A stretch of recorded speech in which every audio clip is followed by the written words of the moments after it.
My name is Sabne Raznik, and this is a channel here on YouTube where I do what I call mini readings, which is usually just one poem. That's why it's a mini reading. Sometimes my work if I'm promoting something or have written something new.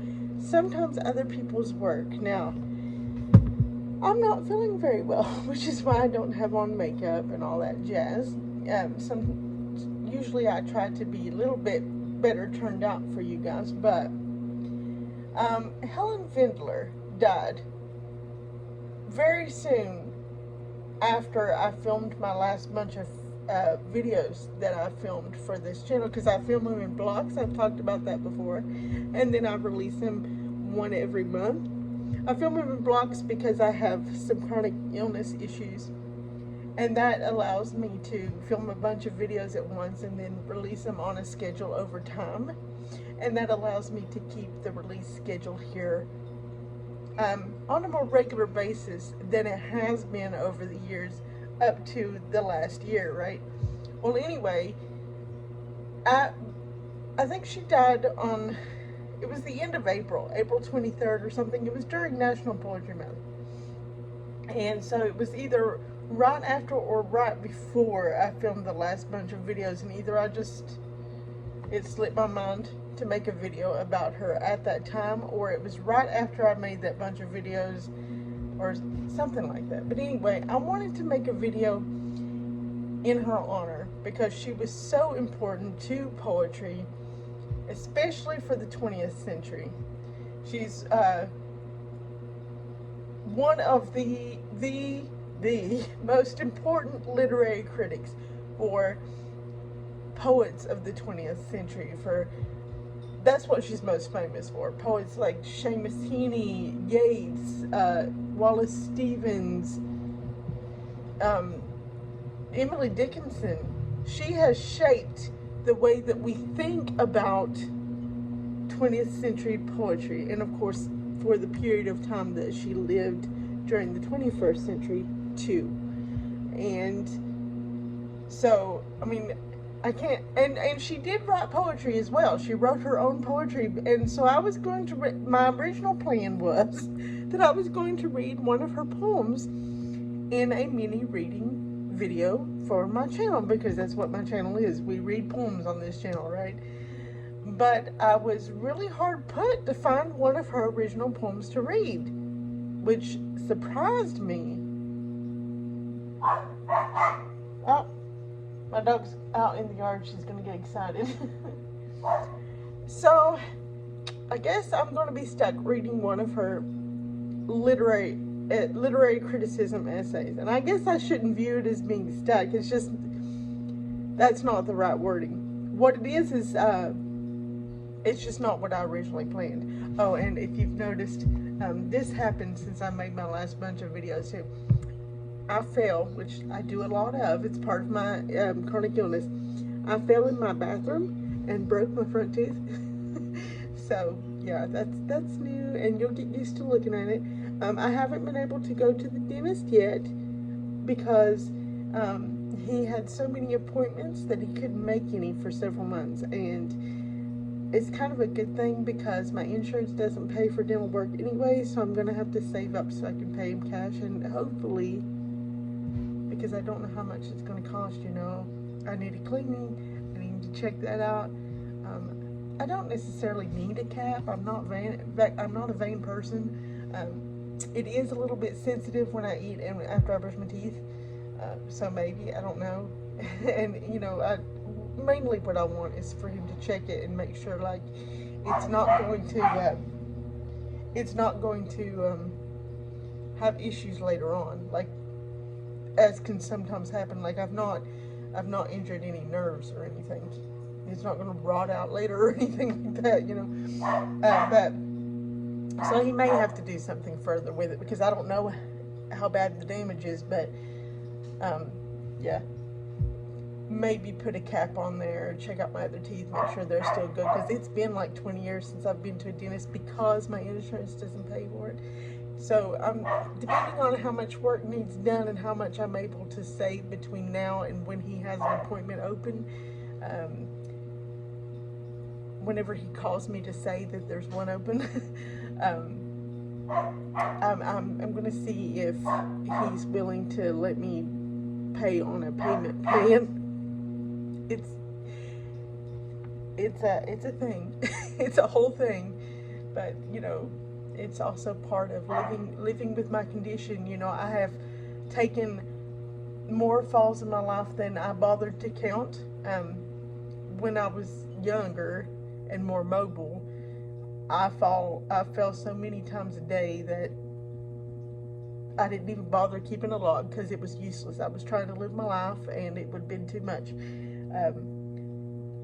I fall a lot less now because I'm on a walker, and so that keeps me from falling as often. However, when I do fall because of the walker, the falls are more spectacular when they do happen, and I'm more likely to injure myself because the walker actually, if the walker actually gets in the way.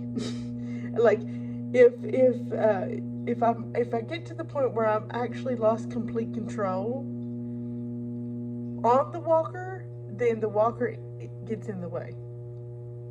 Although most of the time it does its job and stops the fall, but like I said, if I get to the point where I've lost control on the walker, then the walker becomes actually a safety issue at that point. At that point, my focus becomes, I need to get this walker away from my body and out of the impact zone, because it becomes a safety issue. But most of the time it actually does its job. So I fall a lot less often, but when I do fall, it's more likely to cause injuries because it's in the way. But compared to falling possibly 20-30 times a day whenever I was growing up in my teen years, to 2 or 3 times a week, that's awesome. And I move around a whole lot less now because my mobility issues are so much worse, so that I'm a lot slower and I move a lot less, so that cuts down on my falling. And then, like I said, the walker cuts down on a whole lot. And but then when I do fall, the walker's in the way, so I actually have less control of what impact is going to look like, and so stuff like that happens. because it's like there's more to think about once I've lost contact with the earth, and my brain goes into how do we minimize the results of impact. There's more to think about because there's the walker in the way. It's part of it. And of course, as you get older, and I'm getting older, my bones don't handle impact like they used to, and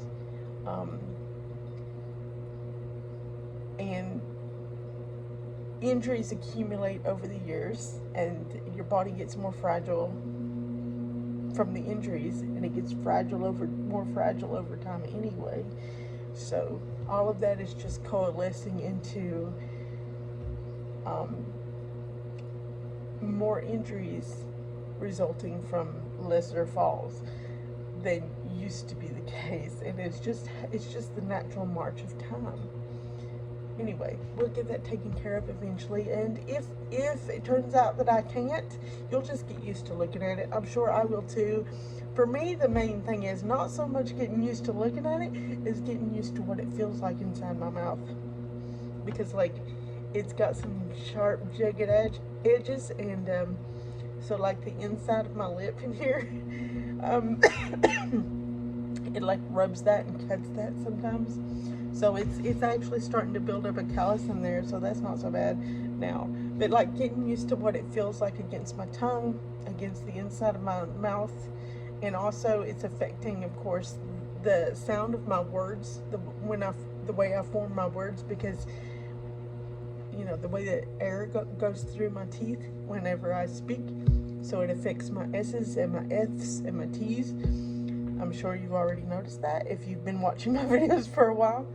It threw me for a loop at first, because I would say stuff and I would be like, okay, I thought that I was stuttering, because I have speech issues too as part of my condition, and so I would stop and try to re-say stuff, and it took me a little bit to realize, no, that's just how you talk now because of your teeth, and that it wasn't the muscles in my tongue and my mouth not cooperating because of my other issues. It was just the air moving through my teeth different. And once I figured out that, I was like, oh, okay, this is just how you talk now. It's just little things. Anyway, enough of that. But anyway, back to Helen Vendler though. Yeah, she's so important to poetry in the 20th century especially, that I didn't want her passing to go unnoticed and marked with some kind of video here on my channel. But like I said, even though she did write her own poetry, I couldn't find any online. And I don't own any of her books myself. I don't know if she ever published a full collection of her own.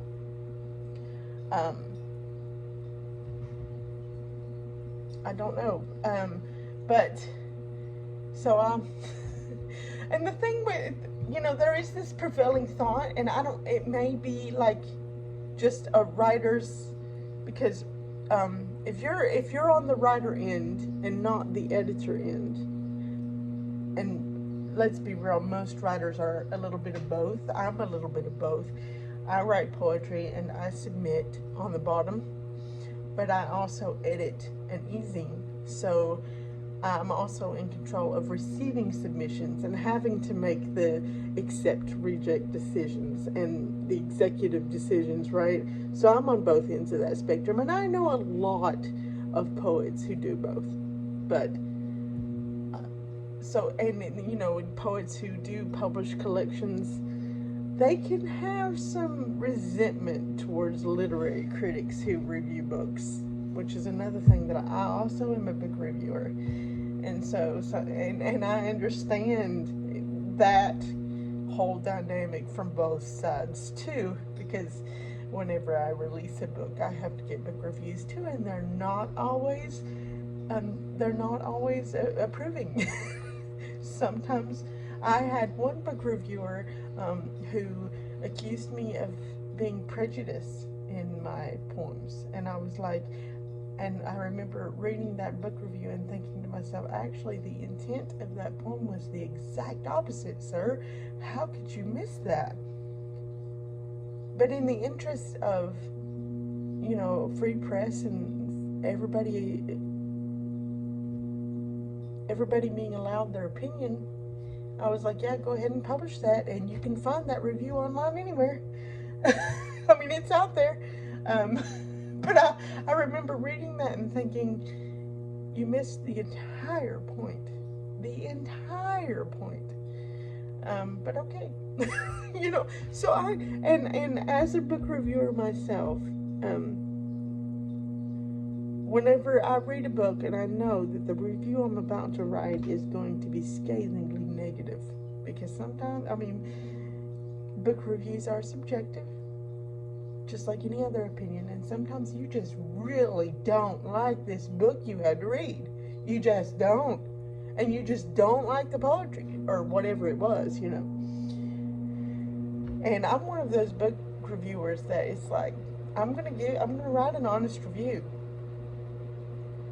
I don't care if, and I don't take payment for my reviews. That way nobody can accuse me of being bribed for a good review, and that way I don't have to deal with an author going off, but I did this, so you should give me a positive review.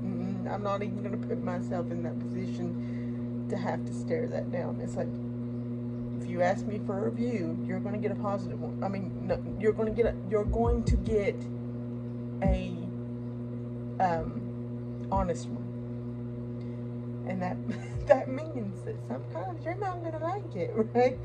So, but one thing I do for my authors and poets that I review for, because I know both sides of this, right? Because I've gotten the negative reviews. sometimes shockingly negative for me as a poet, right? For my own work. So what I'll do is I'll be like, I really don't like this book. It's going to be awful. If I will email them and I'll tell them, I won't tell them what the review is going to say per se, but I'll be like, this is going to be a negative review. I told you I was going to give you an honest one, right? This one's going to be negative. So it's up to you.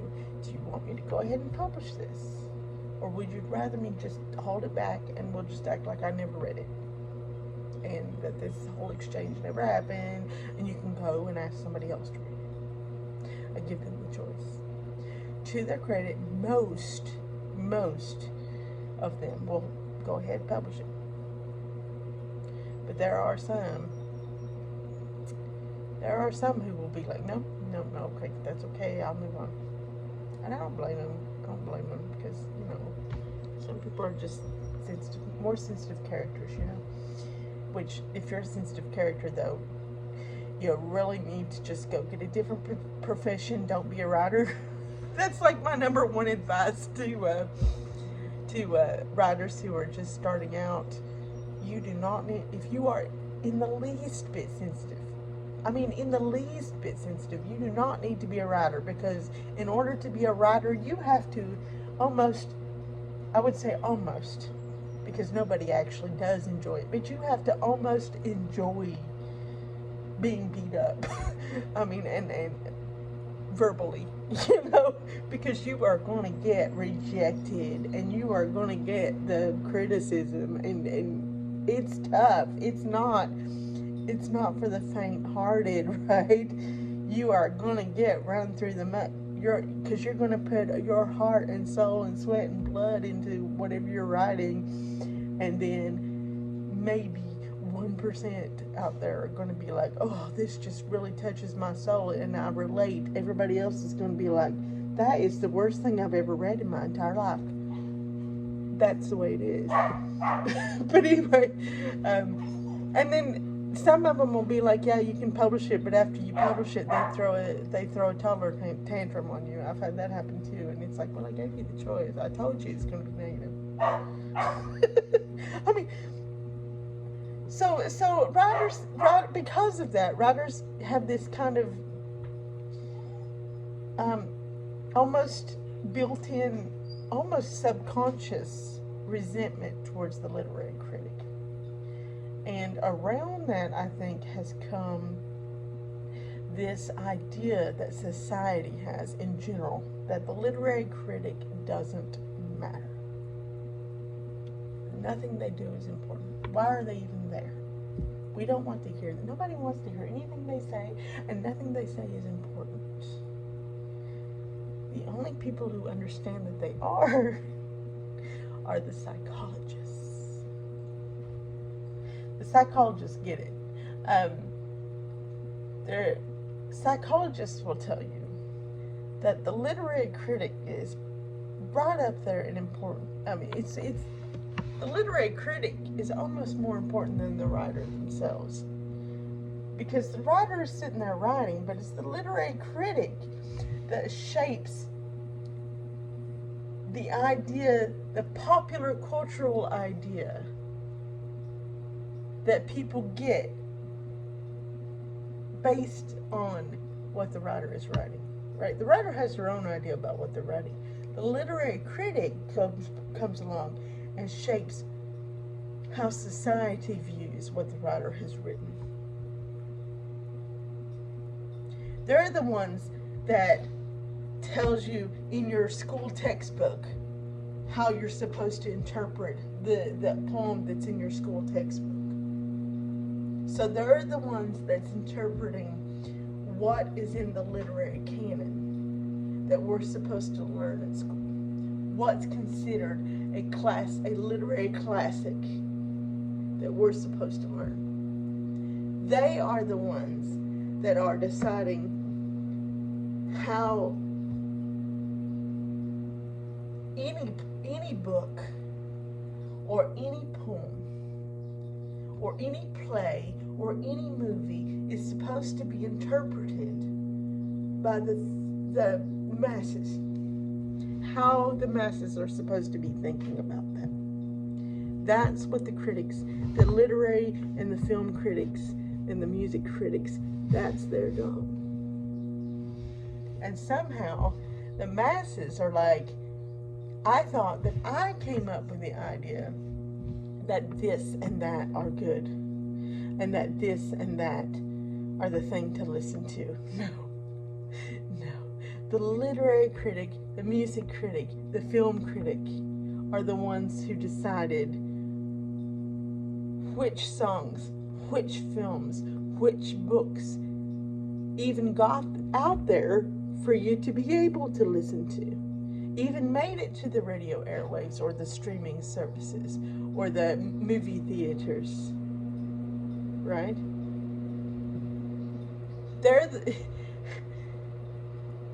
If a book does not get enough book reviews, it will not get high enough in the Amazon ratings for you to even realize that, hey, this might be, that this book even exists to buy, let alone that it might be a good one for you to pick up and read, right?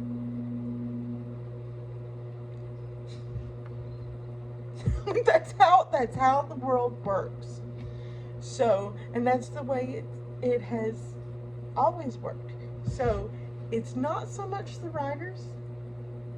It's really not. I mean, there has to be books out there and songs and movies and whatever to entertain you. It has to be there for literary critics to even, or music critics and film critics to even have something to write about. But it's really the critics who decide what you're even aware of, what you even know exists, let alone what of that is important enough to anthologize and to decide as canon. And they're the ones who decide how it gets interpreted and understood by the masses and by the cultures, by the culture in which it exists. They are the ones that shape cultural thought over generations. That is how important the critics are. So that is who Helen Vendler is, because she was one of the foremost literary critics of the 20th century. See, this is why I didn't want her passing to go unmarked on this channel. But since I couldn't find one of the poems that she had written, one of her own original poems, and hopefully the Yale Review will not get upset with me over this, because it was in the Yale... Joy, be quiet, please! Because it was in the Yale Review that this was originally published. Here is her article on The Wasteland Revisited from the Yale Review, and actually this is from their archives. This is a reprint of theirs online. I don't know which issue it was originally printed in. Joy, be quiet, please! And also that buzzing in the back, that's my dehumidifier. It's summertime, and I live in a rainforest in Appalachia, so the dehumidifier runs, and it makes a lot of noise, and there ain't a thing I can do about it. I apologize.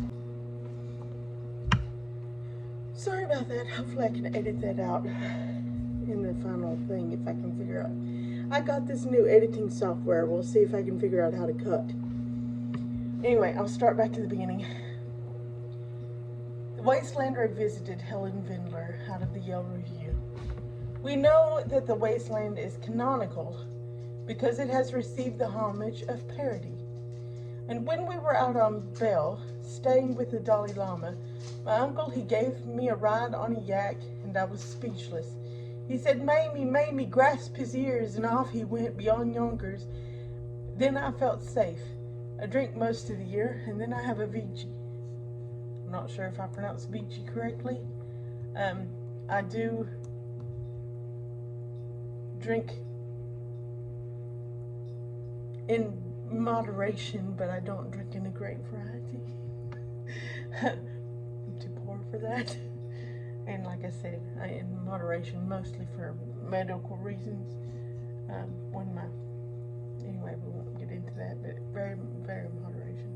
Anyway. Anyway, footnote says Sweeney in Articulo by the pseudonymous Murda Buttle may be found in Dwight MacDonald's collection and an anthology from Chaucer to Beerbohm and after.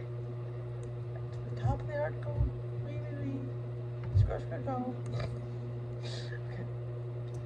Our delighted recognition of T.S. Eliot's cadences under the absurd lexical substitutions of the parody means that we cannot mistake his musical signature, even when it is eviscerated of his content. I want to take up both that music and that content under the guise of looking at Eliot's construction by deletion of the wasteland. It is no very great sacrifice for a poet to delete something roughly sketched or badly written, but to delete something finished, something with good lines, something over which he has taken pains, is far harder. In preparing to write The Wasteland, Eliot has amassed over several years a heap of manuscript material, all deeply representative of parts of his own life and mentality, some of it extraordinary. With the help of Ezra Pound, he voluntarily sacrificed a good deal of what he had written, some of it material to which he would return in later lyrics, the play The Family Reunion and 4 quartets, some of it earlier lyric composition, and some of it passages especially written for The Wasteland. The deletion of this material was, as I see it, a form of self-mutilation in the service of a modernist aesthetic of integrity. That is... Okay, there's a quote here about music. It suited exactly my adolescent expectation of what poetry should be. Rich, tragic, learned, hopeless, and musical. Now, I'm not sure if that's like extracted for, if that quote there is extracted for aesthetic purposes the way magazines do in print, or if it's hard to tell in an online publication, or if it's actually meant to be read as part of the article. So I read it. That is, as an eclectic self-portrait, The Wasteland might have included the suppressed passages. As an experiment in impersonal, unified, and self-contained poetry, it could not. Eliot's voluntary sacrificing of important and finished passages representing important and finished parts of his own consciousness in order to accede to the poem's own demands, articulated rather than invented by Pound, seems to me an act of stunning self-abnegation. Behind the poem as it is, we can see the poem as it was. And in following the successive sacrifices made to the poem's ultimate being, we can see more clearly the kind of poet Eliot decided to be, or found himself becoming. Since we have recently commemorated the centenary of Eliot's birth, I wanted to read that wrong. Some of us have felt it proper to relate how he was born into our consciousness, and with what effect. Well, that gives us a time frame for this article, doesn't it? In 1946, Oscar Williams published his Little Anthology of Modern Poetry, and sometime before 1950, I bought it, as the label tells me, in the old corner bookshop in Boston. It was the first book that I had ever bought for myself, and for a long time it was my only book, my favorite book. Read every night, kept in the top drawer of the night table next to my bed. It was in that anthology that I found The Wasteland, without its notes. Only years later I saw that they were printed at the back of the book. She's not one of those that reads the back of the book then. I do. I read everything. I even read the copyright page. I read everything. And I tend to read it in the order that it's been put in the book. I figure if the editor put it in the book that way, it's meant to be in that way for a reason. I've been trying to read William Blake lately, and I'm really struggling with it. And I was complaining about it on social media, my private profile, and I was like, why is this like the way it is? It doesn't make any sense to me, but like every smart person I know has this obsession with William Blake, and to me it's like, Garden of Eden is in Jerusalem is supposed to be in Britain.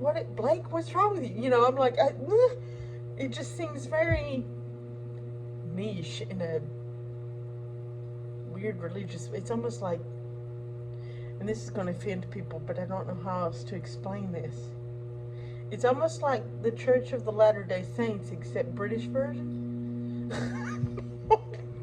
please don't get offended. Because I don't mean to offend any. I was just thinking of how they, you know, the Garden of Eden was in Missouri or something for the Church of Latter-day Saints. I don't know, but I don't really know a lot about the Church of Latter-day Saints. Anyway, that was probably really offensive. Now I'm regretting that I said that. But anyway, so I'm just really struggling with it because it's cryptic and riddle-like. It's like the problem with Britain, this is probably a video all of its own on Blake, but anyway, the problem with Britain is that it doesn't have, like most countries is not the right word either. Most areas have their own mythologies. Britain does not, because when the Romans came in and genocided the Celts pretty much, they also, when they destroyed the Celts, they also destroyed the mythology of Britain. You know, Ireland still has its mythology. The Scots still have their mythology. Wales still has its mythology, but Britain does not, because the Romans, right? And so, like, through all the ages since, there's been attempts of different writers to make up a new mythology for Britain, and Blake is in that line of people. Tolkien is in that line of people. And so, anyway, I think that's what Blake is trying to do. And anyway, so I was talking about, you know, Blake is just really difficult for me to understand, and it's just really difficult for me to understand what he's trying to do, other than that he's trying to make up a mythology for Britain because it lost its own mythology, but it's trying to, like, transplant these biblical places into Britain. It's difficult for me to wrap my mind around. On one hand, it just seems really racist, because those things belong to the Middle East, you know? It's like, get your own kind of thing. Anyway, and so someone who's really into Blake and is a colleague of mine, I used to work with him with North-South Appalachia, and I still consider him a good poet colleague, you know, and I still support North-South Appalachia, by the way, even though I don't work with them as an editor anymore, just because I was going through a whole lot of bad health issues there for a few years, and I needed to step back and find room to breathe a little bit. So something had to go, that kind of thing.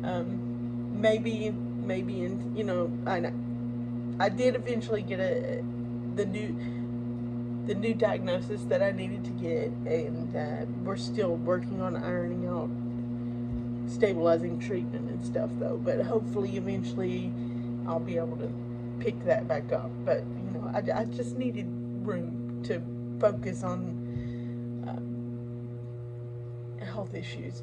But so, you know, I still consider him a good friend, and I still support North-South Appalachia. I think it's a fabulous idea, and I want it to succeed. Anyway, he commented on there, and he was like, well, if you read in the back, his prose works in the back, where he wrote all these letters to somebody, a relative, explaining what he was trying to do, that will help you. And I was like, oh, well, why didn't they put those in the front of the book? Because then you would have that knowledge before you got into the poetry itself, and then you would be like, oh. But since the editor put them in the back, I figured he wanted us to read them last, so that's what I'm going to do. But okay, that would have made more sense then to put them in the front. That way we would have had the mental, what's the word? I'm thinking of a construction term. Come on. I grew up around construction because my stepdad did that as a hobby. He built other people's houses as a hobby. Didn't even get paid. What's the word?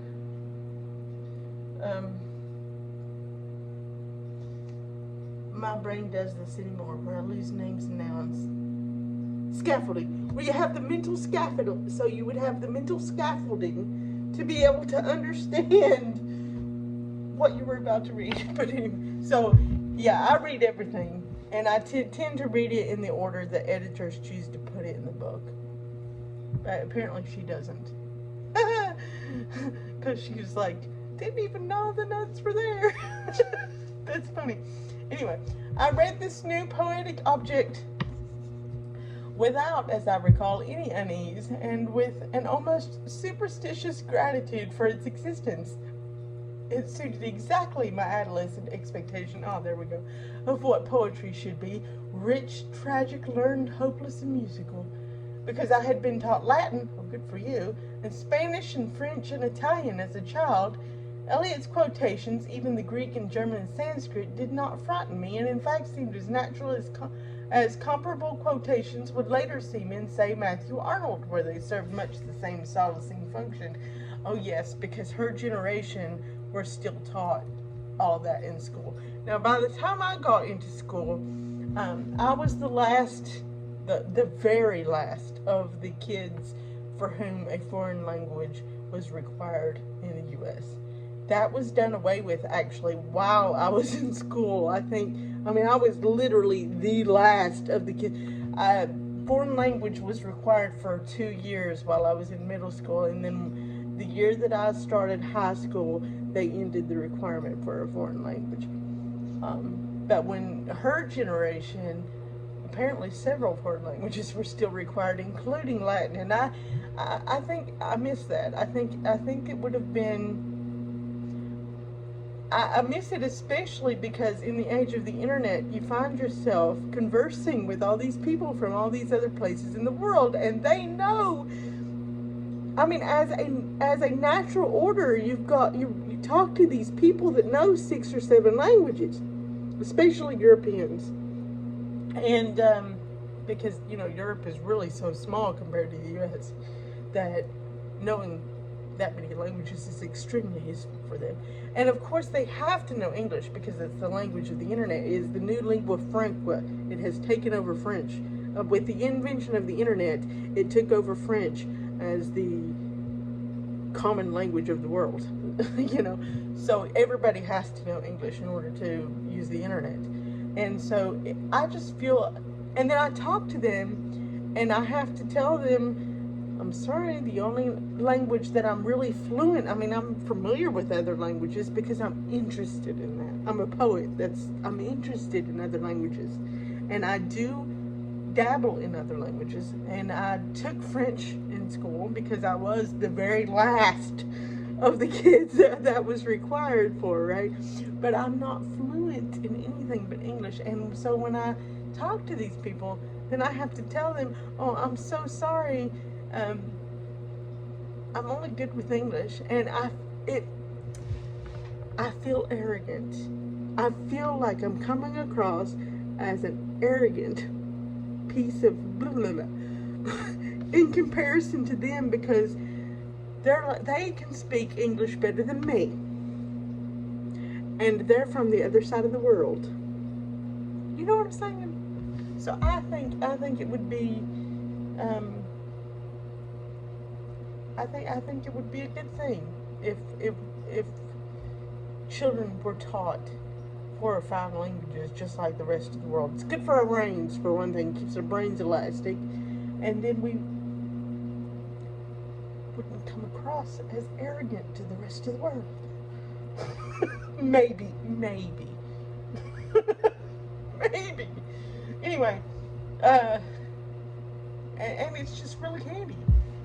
In every aspect of your life, it's really handy. Anyway, look back to, and I'm doing a lot of asides, I know, but there's a lot to read here. Where was we? Talking about Sanskrit.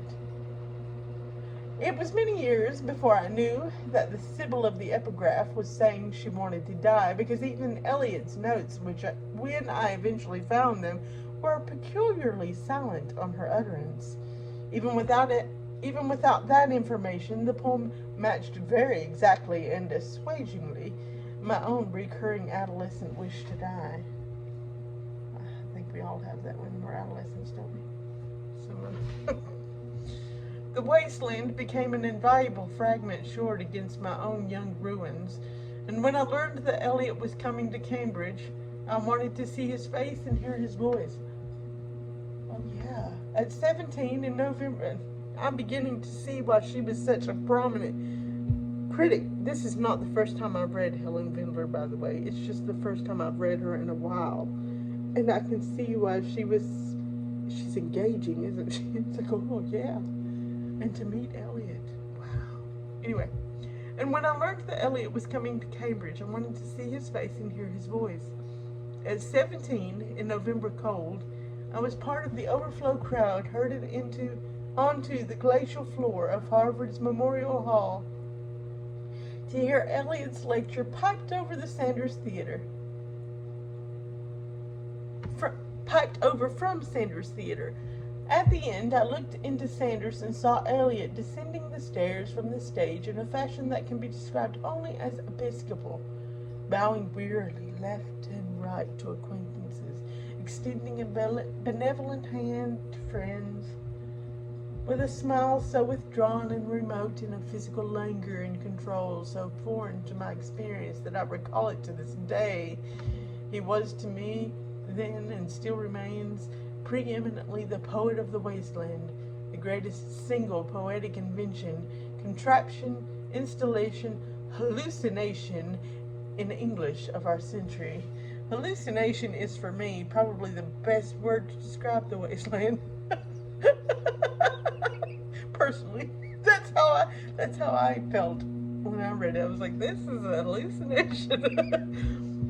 Before confronting the self-sacrificing form of impersonal self-portraiture embodied in the poem, I must first say a word about its greatness. The virtue of the wasteland, like that of any poetic object, lies almost wholly in the rhythms it finds for its expressiveness, rhythms of syntax, of proportion, of tone, and of prosody.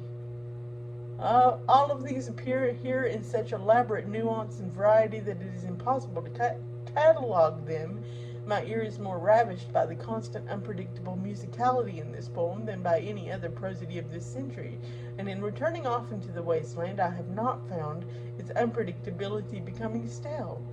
And each rereading, "Hurry up, please, it's time," breaks in as sinisterly as before upon the anterior female malignity.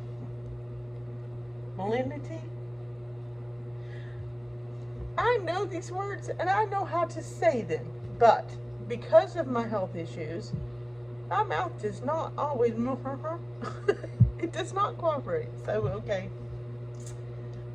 When Lil's husband got demobbed, I said, I didn't mince my words. I said to her myself, "Hurry up, please, it's time." Just as astonishingly do the innocently loathsome Mrs. Porter and her daughter burst in with the pun on horns upon the stately pentameter, echoes of marvel and day. But at my back from time to time I hear the sound of horns and motors which shall bring Sweeney to Mrs. Porter in the spring. Oh, the moon shone bright on Mrs. Porter, and on her daughter they washed their feet in soda water.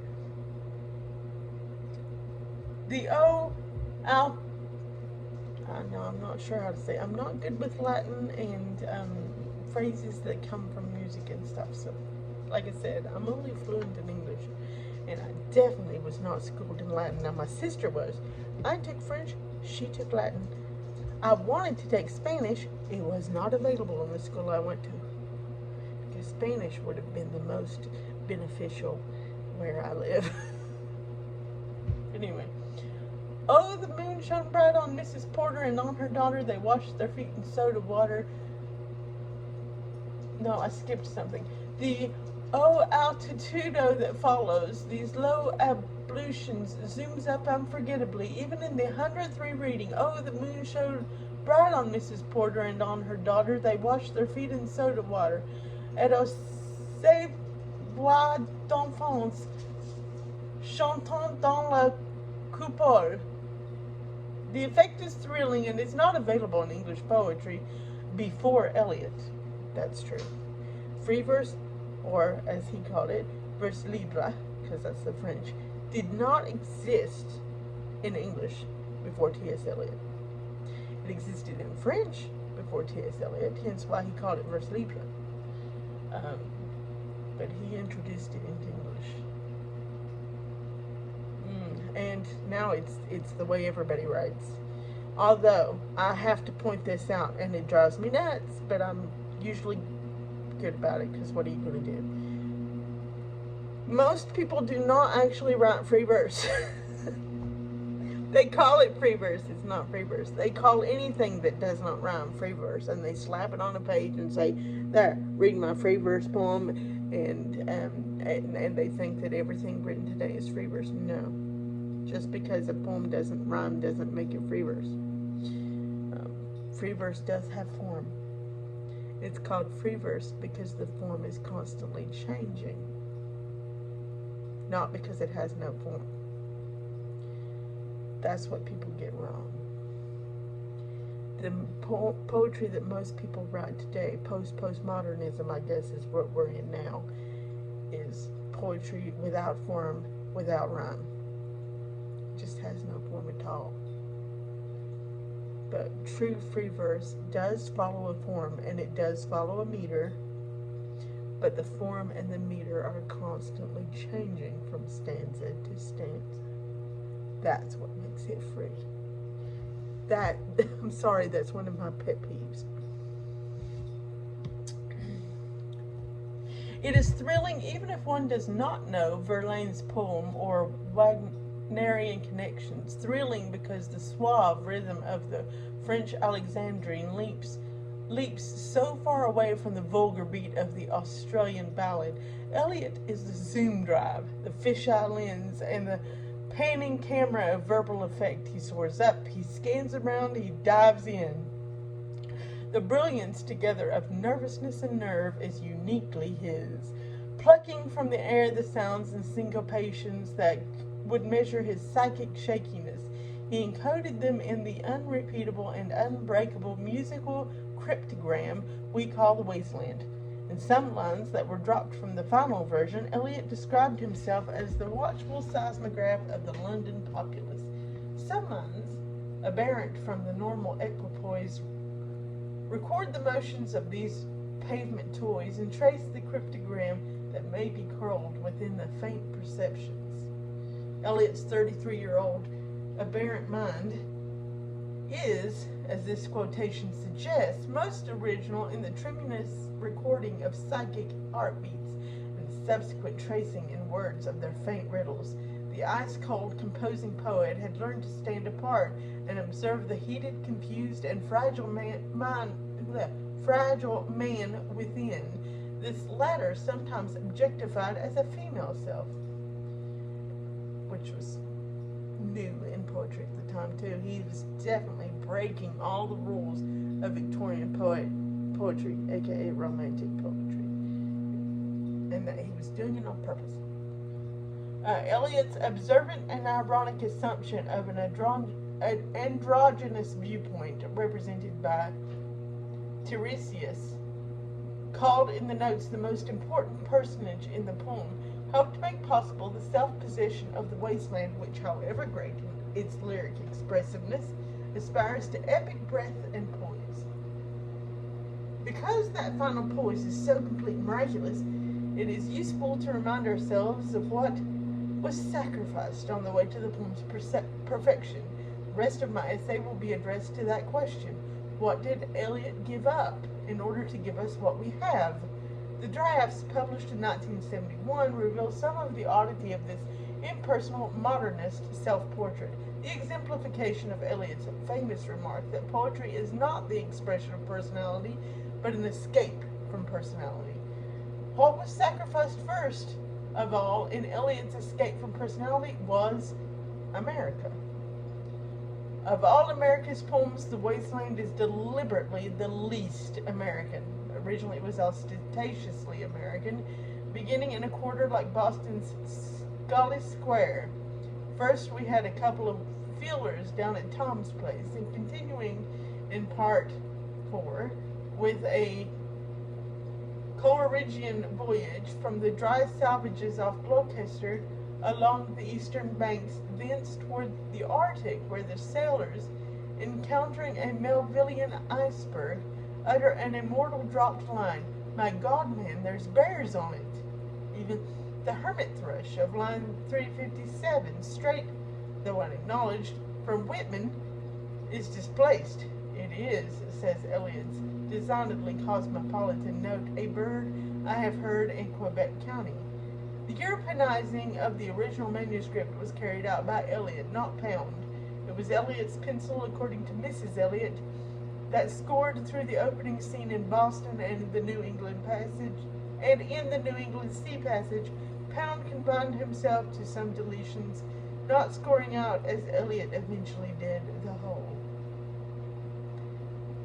As in life, Eliot de-Americanized his personal self, and so in art he de-Americanized his lyric self-portrait. Both were no doubt overdetermined gestures with emotional as well as aesthetic causes, but both constituted in literary terms a defy to the self-consciously Americanizing gestures of Emerson, Thoreau, Dickinson, Whitman, Whittier, Bryant, and Longfellow.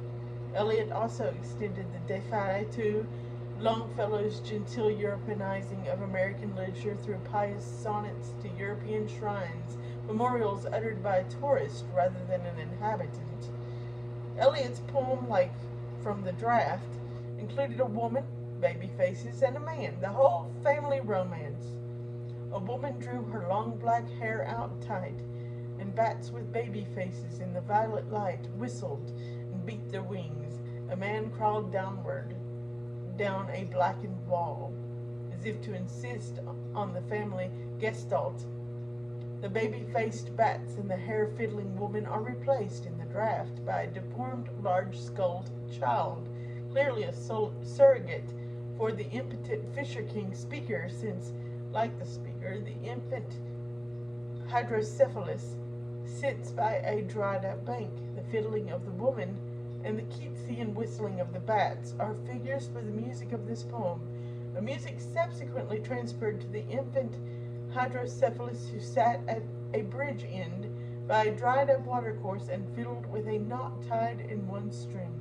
But this grotesque transfer of musical power to an infant self is rejected, and in the final version, the music remains adult and heterosexual. Besides largely sacrificing its American origin and the infancy, childhood, and adolescent masochistic and autoerotic narcissism of its poet, The Wasteland sacrifices adult intellectual contempt. Pound rightly reproved a supercilious tone that creeps into I knew I would mess up his name. Tiresias' monologue as he observes the typist. The passage reads,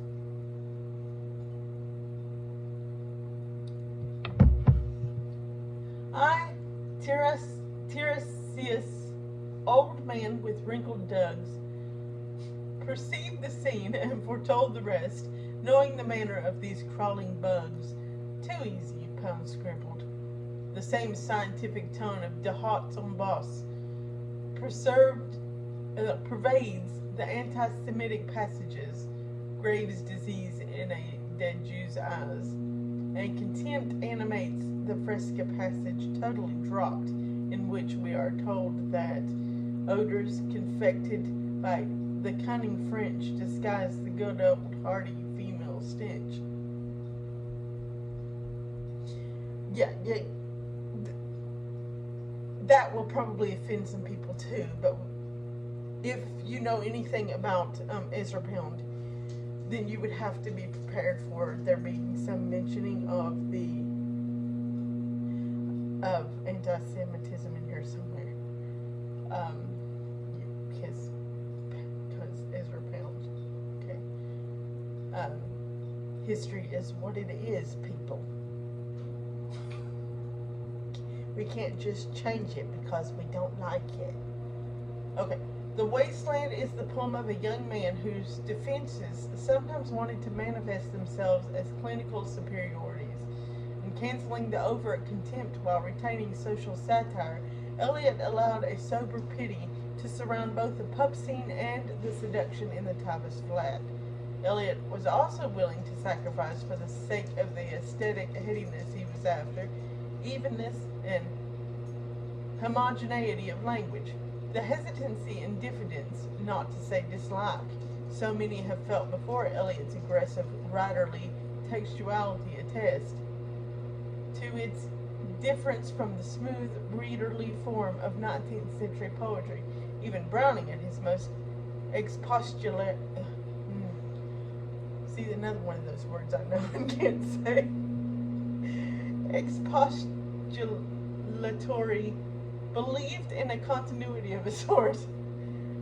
And Eliot was, of course, perfectly conscious of his sacrifice of the readerly. The readerly bored him. It may be, he writes in The Use of Poetry in 1933, that for some periods of society a more relaxed form of writing is right, and for others a more concentrated. I believe that there must be many people who feel as I do, that the effect of some of the greater 19th century poets is diminished by their bulk. But I by no means believe that the long poem is a thing of the past, but at least there must be more in it for the length than our grandparents seem to demand. Later in the same essay, refusing to divine poetry, Eliot is nonetheless charmingly willing to assign it an origin. Poetry begins, I dare say, with a savage beating a drum in the jungle, and it retains that essential percussion and rhythm. Meaning, however, is suspect. The chief use of the meaning of a poem in the ordinary sense may be to satisfy one habit of the reader, to keep his mind diverted and quiet, while the poem does its work upon him, much as the imaginary burglar is always provided with a bit of nice meat for the house dog. This is a normal situation of which I approve, but the minds of all poets do not work that way. Some of them, assuming that there are other minds like their own, become impatient of this meaning, which seems superfluous, and perceive possibilities of intensity through its elimination. Eliot counted, reliably as it now appears, on his own poems satisfying minds like his own. Nevertheless, it was a risky venture to be modern in this writerly and cryptic way, because at the same time the Wasteland sacrificed by its allegiance to cultural and religious tradition any pylon and airplane version of modernity.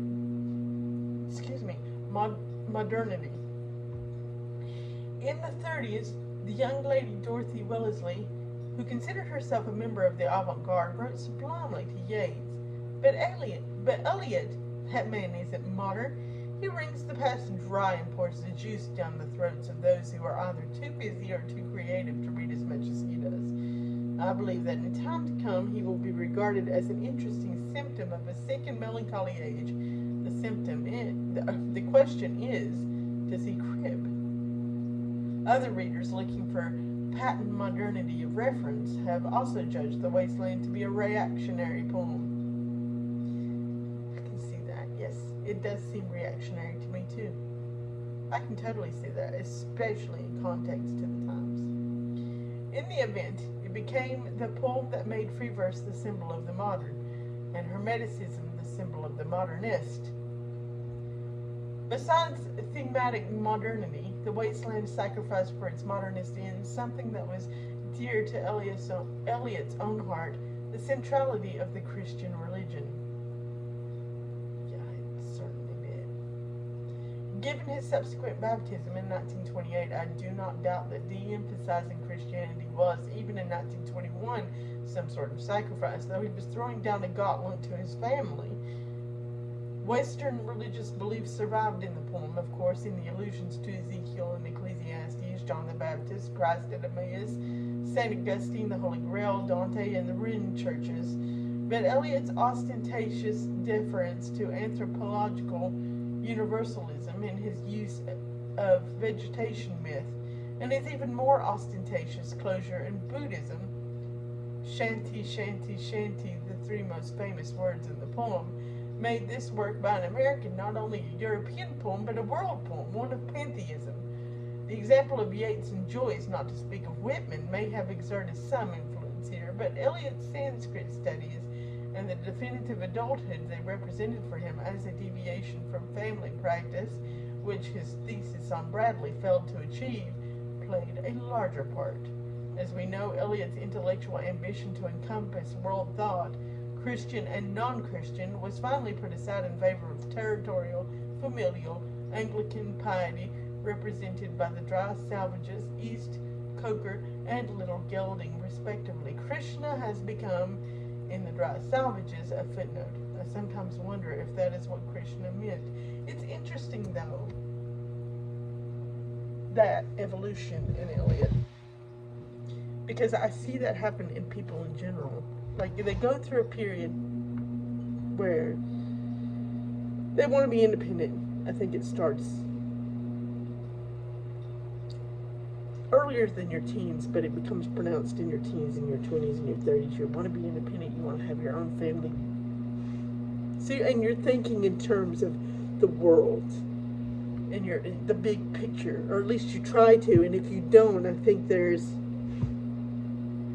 might be something wrong with you, because you can become too myopic, you know.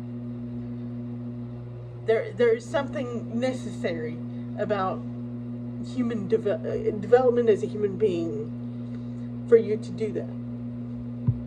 But then you reach a certain point in your life where you start wanting to settle down in the 40s and 50s, you know. You want to, and you start thinking about family and heritage and wanting to continue traditions, and you do start, I want to record memories, I want to have things to pass on to my children. Will I have children to pass them on to? And I think that, and you start doing that thing here that it mentions where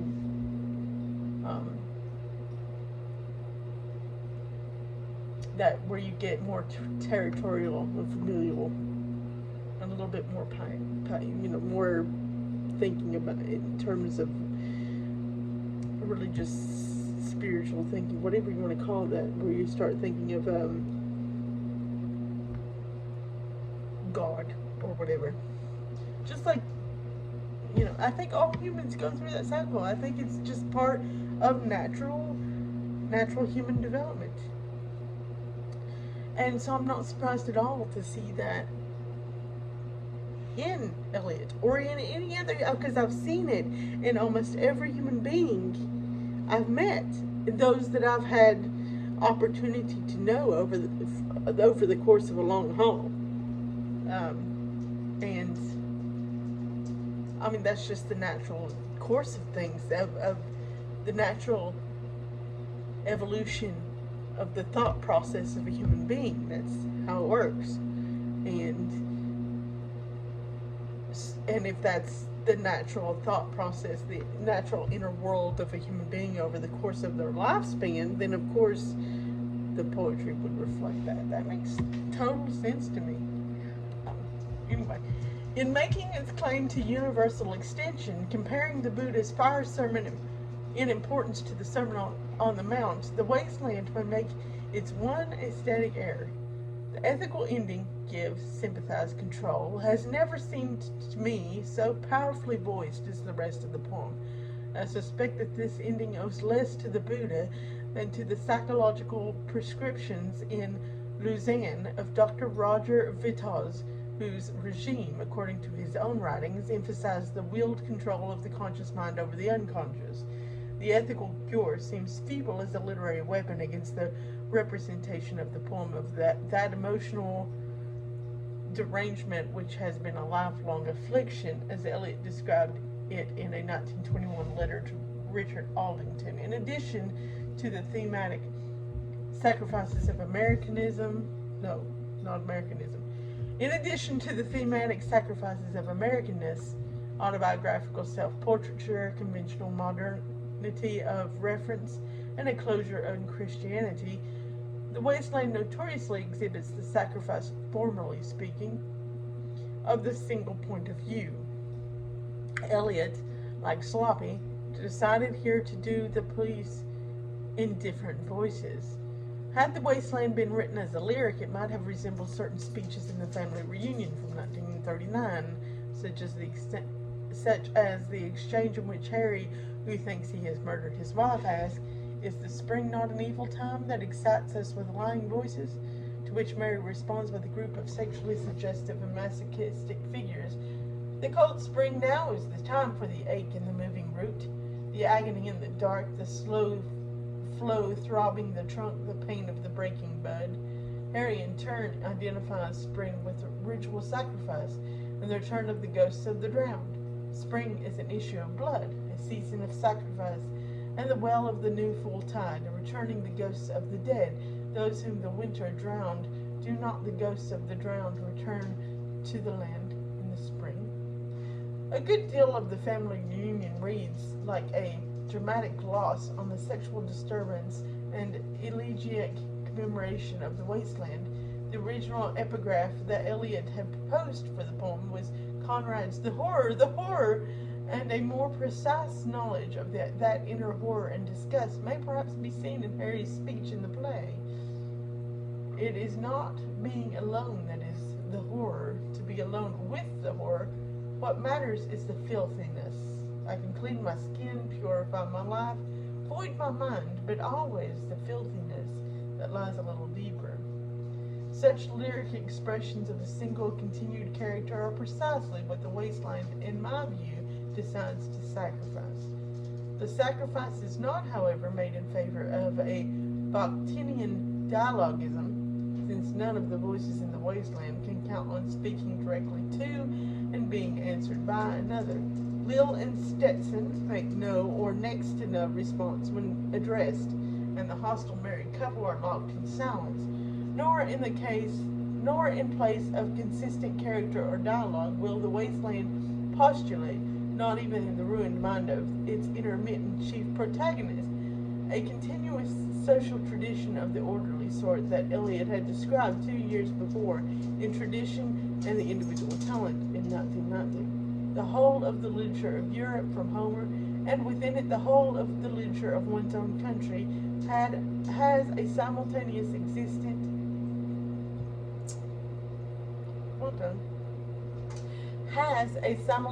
existence and composes a simultaneous order. The solacing intellectual holes invoked in the prose become, in a sacrifice demanded by a poem of exclusion and brokenness, the fragments serving as a bulwark to interior ruins.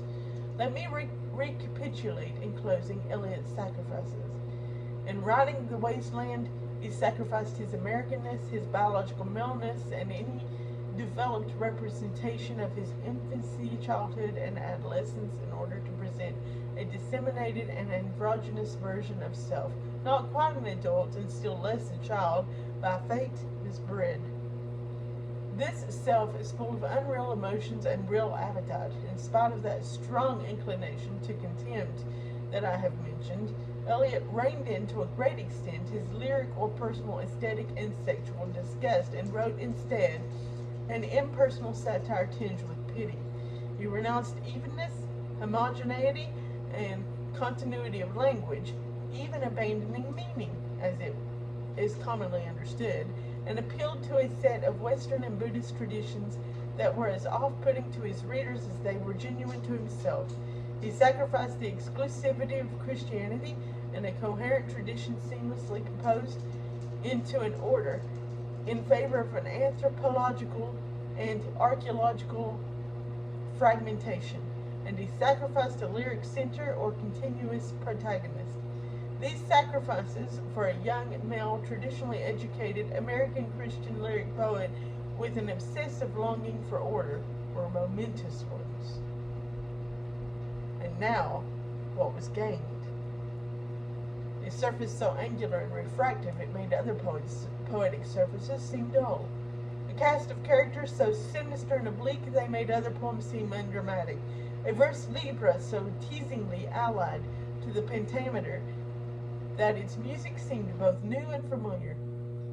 A polyphony of conversation and quotation that put Dante into the vernacular and made pub quarrels literary. For American letters, the Wasteland established a bold claim to international participation. It authoritatively dismissed those previous American stances of poetic isolationism, poetic nationalism, and a touristic reverence for the European that had marked our poetry. To Christian poetry, it proffered a rebuke for its neglect of Asian thought.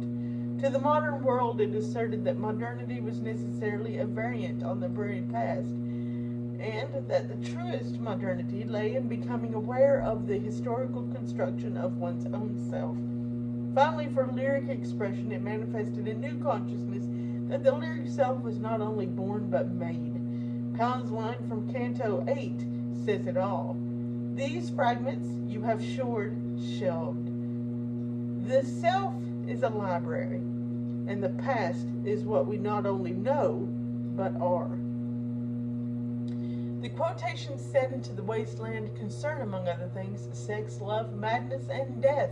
They suggest very powerfully that we interpret such conditions in ourselves through the mediation of anterior ancestral voices. Through Ovid, Shakespeare, Wagner, Nerval, and the author of the it's a Latin word, Pervigilium Veneris, we find out what human sexual encounter can be. Through the Buddha and Saint Augustine, we are constituted as ethical beings. Through Dante and Baudelaire, we are inducted into a social tribe. The fact that we know the implied author of The Wasteland so well, when we have scarcely a clue to his autobiographical self,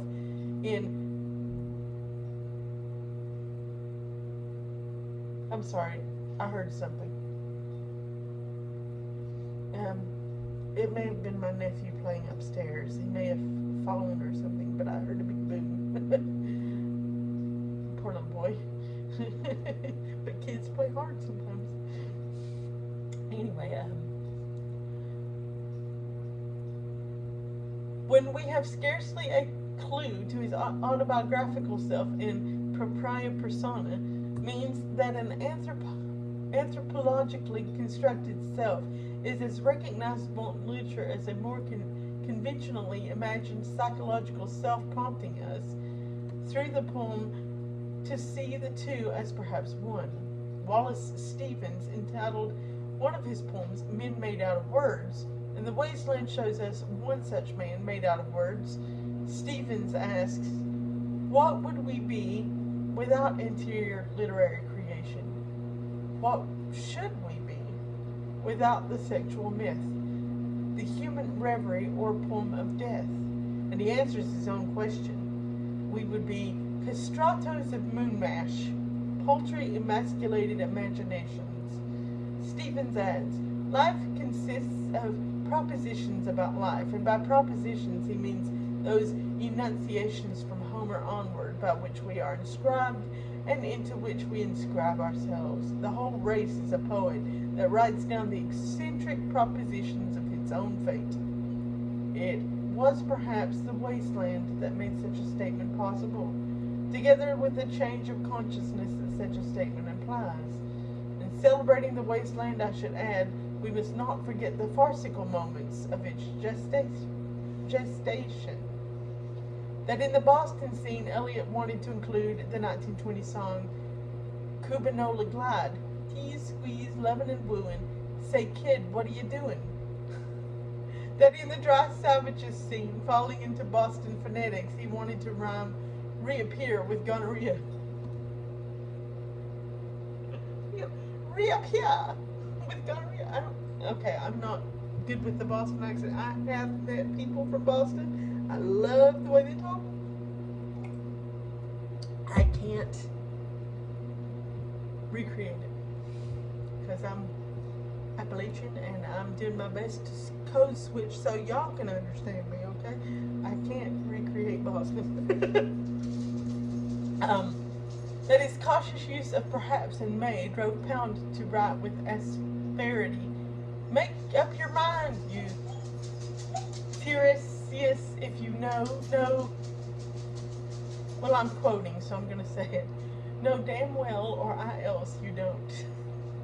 The birth pangs of art have rarely been so nakedly revealed as they are in the collaboration of Pound and Eliot in creating a wholly new kind of poem. Farce in the process is a measure of the risks taken.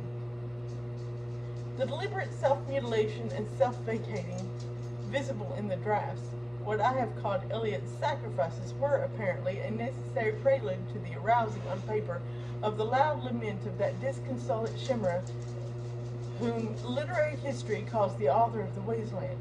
He is the crying shadow of that suicidal funeral dance, and around him we see and hear, as in a phantasmagoria, the discontinuous mosque of his creatures. The couple frozen in antagonistic marriage. Aha! We have company, don't we? I'm gonna have to hurry. We have company. Where was I? The couple frozen in antagonistic marriage, the crowd in the pub, the drowned Phoenician sailor, the Margate girl in the canoe, the hooded third wanderer, Mr. Eugenides, the typist, and young man Carbuncular, Stetson, Madame Sosatris, the Hyacinth girl. They appear and disappear in a swoon of language, now realist eyes and now symbolist pearls, now ecstatic French, now inscrutable Sanskrit, now demotic and drunken, now hierophantic and howling, all moving to the steps of the elegant and intelligent Eliotic rag, even in its modernist austerity,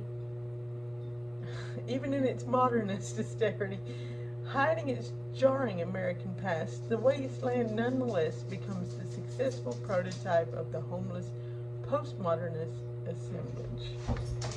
Yes! So anyway, there's our video on Helen Vendler.